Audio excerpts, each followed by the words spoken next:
Let's try two more examples. Example 5, sketching the graph of this rational function. So sketching the graph of f of x equals x over x squared minus x minus 2.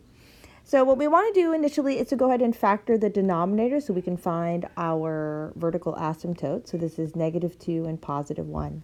So we know our vertical asymptotes are at 2 and at x equals -1. X equals +2, we can draw that, and x equals -1. Then our horizontal asymptote, now the denominator degree is larger than the numerator, so it reminds you of 1 over x, which means that our horizontal asymptote is y equals 0. Okay, so that is when the degree in the denominator is larger than the numerator, it is at y equals 0. Then we think about the y-intercept. The y-intercept is when x is 0, so this is going to be 0.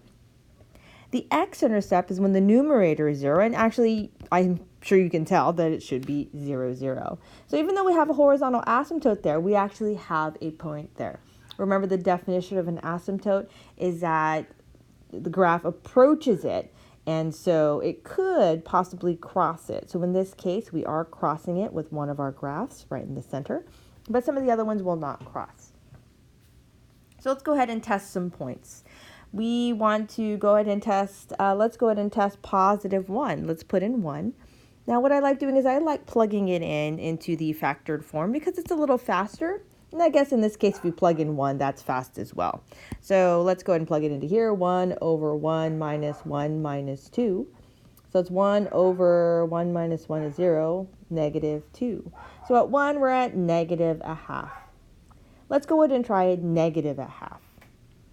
So if I plug in -1/2, I'm going to put that in the factored form, -1/2 over -1/2 minus 2, -1/2 plus 1. So -1/2 over -5/2, and then times a +1/2. That's -1/2 times, let's see, this becomes -5/4, or 1/2 times 5, or 4/5.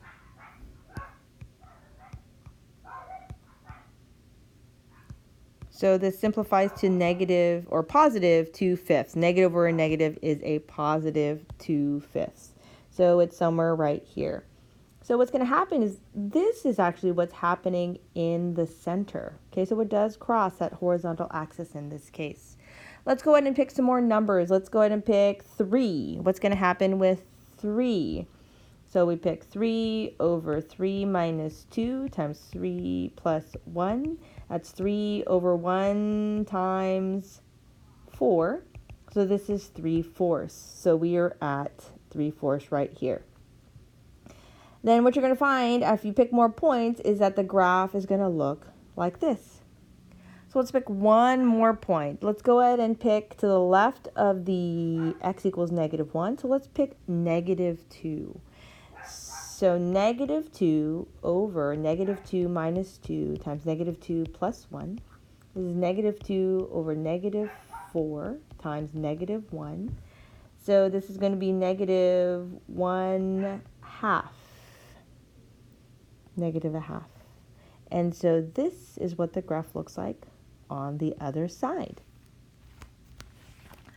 So, you can always pick some more points to help you out with these graphs, but at this point, it's just kind of picking values and substituting. So I want you to go ahead and try the example below. Try 3x over x squared plus x minus 2. Try graphing that. Pause the video, and when you come back, I'll have the answer for you.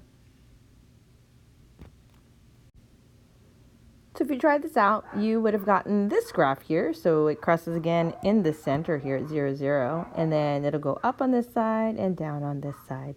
So you just have to plot some points, and hopefully that helps out. Let's do one more last example here.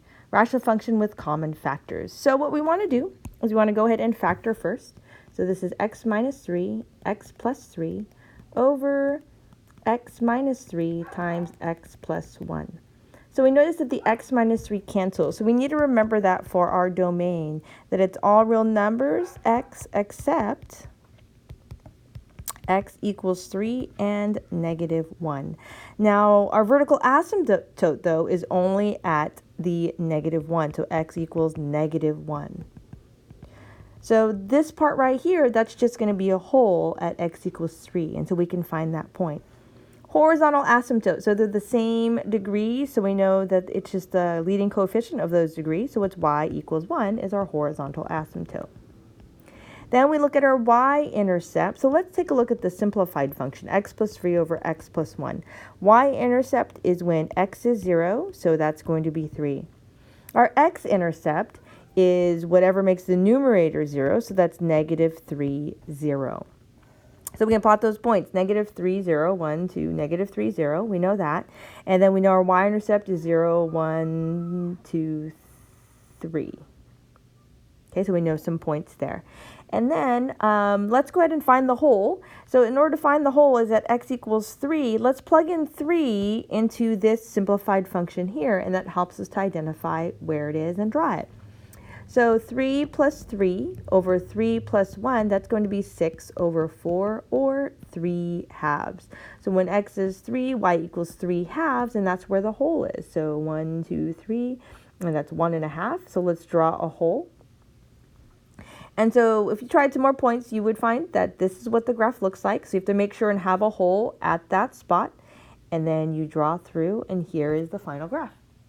So the domain, again, is all real numbers, x, except x when x equals 3 and negative 1. Those do not exist. So I want you to try this last example here, x squared minus 4 over x squared minus x minus 6. State the domain. Pause the video, and when you come back, I'll have the answer for you. Okay, so if you tried it out, here is the graph. So the y-intercept is 0 and 2/3. So we're looking at this simplified form, x minus 2 over x minus 3.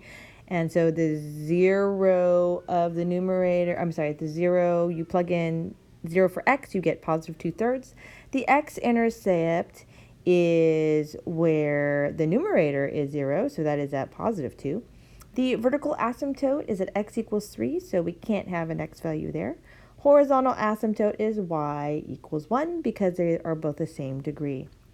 Then we know the domain is all real numbers x, except at x equals 3 and negative 2. And at negative 2, we know that there's a hole. So in order to find out where that hole is, I took negative 2, plugged it into the simplified form. I plugged it into here to figure out where that is. Because I do get a real point, right, once I simplify it. And so when I did that, I found out that it's at 4/5. So at negative 2, 4/5. So I drew a hole there. Then I plugged in some more points to figure out what the rest of the graph looks like, and then finished out my hyperbolas. So I hope this helps. Thanks for watching.